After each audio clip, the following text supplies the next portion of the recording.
दुनिया की 4 सबसे बड़ी सेनाएं अमेरिका, रूस, चीन और भारत एक दूसरे की आंखों में आंखें डालकर एक ही जगह पर खड़ी होंगी। यह वो मंजर होगा जिसकी कल्पना करके ही रूह कांप जाती है। भारत के लिए यह चुनौती और भी बड़ी और जटिल है।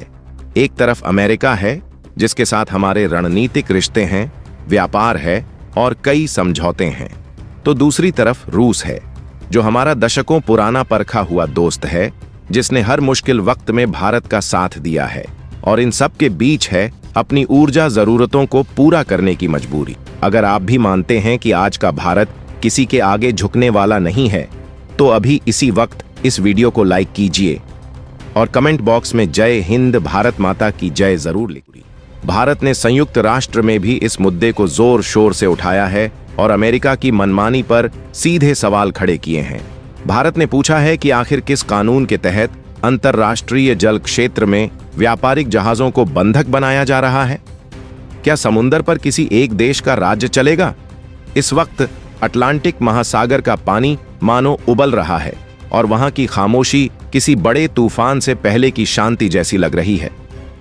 रडार स्क्रीन पर नजर आने वाली हर छोटी हलचल भी अब युद्ध का सायरन बन सकती है, क्योंकि वहां तैनात सैनिकों की उंगलियां ट्रिगर पर हैं।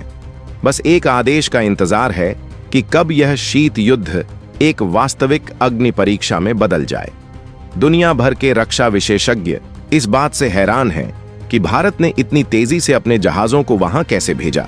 यह दर्शाता है कि भारतीय नौसेना की पहुंच अब केवल हिंद महासागर तक सीमित नहीं है, बल्कि वह 7 समुंदर पार भी अपने हितों की रक्षा करने का माद्दा रखती है। यह भारतीय नौसेना की ब्लू वाटर नेवी बनने की क्षमता का सबसे बड़ा सबूत है। ट्रंप की चेतावनियों ने भारत के भीतर भी आक्रोश पैदा किया है। देश की जनता पूछ रही है कि एक तरफ अमेरिका दोस्ती का दावा करता है और दूसरी तरफ भारत के आर्थिक हितों पर चोट पहुंचाता है। यह कैसी दोस्ती है? इस वक्त वेनेजुएला के तट पर तैनात भारतीय नौसैनिक बेड़े की मौजूदगी ने अमेरिका के उस एकाधिकार को चुनौती दे दी है जो वह पिछले कई दशकों से अटलांटिक में बनाए हुए था। आज तक अमेरिका मानता था कि अटलांटिक महासागर उसका बैकयार्ड है, लेकिन भारत ने वहां पहुंचकर यह भ्रम तोड़ दिया है। रूस इस मौके का पूरा फायदा उठाकर भारत को अपने और करीब लाने की कोशिश कर रहा है। रूस दुनिया को यह दिखाना चाहता है कि वह अकेला नहीं है, उसके साथ भारत जैसी महाशक्ति खड़ी है। जबकि अमेरिका चाह रहा है कि भारत इस विवाद से दूर रहे। लेकिन भारत का वहां डटे रहना यह संदेश देता है कि अब दुनिया बहुध्रुवीय हो चुकी है और कोई भी एक देश पूरी दुनिया का थानेदार नहीं बन सकता। आने वाले कुछ घंटे बेहद निर्णायक होने वाले हैं। अगर अमेरिका ने पकड़े गए जहाजों को नहीं छोड़ा तो रूस अपनी मिसाइलों का रुख मोड़ सकता है, और अगर भारत के खिलाफ कोई बड़ी आर्थिक कार्रवाई की गई तो वैश्विक बाजार में भारी गिरावट आ सकती है, जिसका असर आपकी और हमारी जेब पर सीधा पड़ेगा।